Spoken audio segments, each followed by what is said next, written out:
धारा 118 transfer of property act 1882 के अनुसार जब दो व्यक्तियों के बीच एक मूल्यवान अचल संपत्ति के बदले दूसरी मूल्यवान अचल संपत्ति का स्थानांतरण होता है और यह स्थानांतरण बिना किसी मौद्रिक विचार के किया जाता है तो इसे विनिमय कहा जाता है।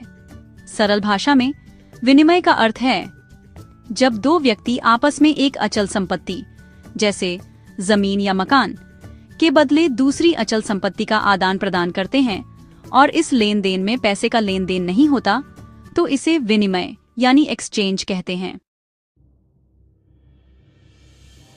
मान लीजिए राम के पास एक खेत है और श्याम के पास एक प्लॉट। दोनों सहमति से अपने अपने जमीन की अदला बदली कर लेते हैं। न कोई पैसा लिया गया न दिया गया तो यह विनिमय यानी एक्सचेंज कहलाएगा।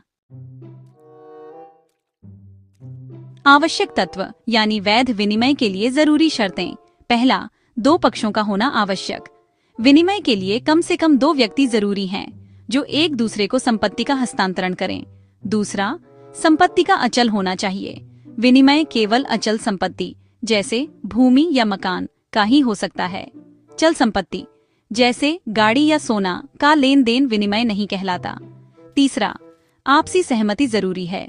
दोनों पक्षों की सहमति से ही संपत्ति का आदान प्रदान होता है। अगर कोई पक्ष धोखे या जबरदस्ती से हस्ताक्षर करता है तो विनिमय अमान्य होगा। चौथा, बिना मौद्रिक विचार के होना चाहिए। अगर किसी अचल संपत्ति के बदले पैसा दिया गया है तो वह विनिमय नहीं बल्कि बिक्री कहलाएगी। पांचवा, स्वामित्व का हस्तांतरण जरूरी है। विनिमय में दोनों पक्ष अपने अपने हिस्से की संपत्ति का पूरा स्वामित्व दूसरे पक्ष को सौंपते हैं। और छठा, रजिस्ट्रेशन। अगर विनिमय में दी गई संपत्तियों का मूल्य 100 रुपए से अधिक है तो उसे पंजीकृत करना अनिवार्य है, वरना वह कानूनी रूप से मान्य नहीं मानी जाएगी।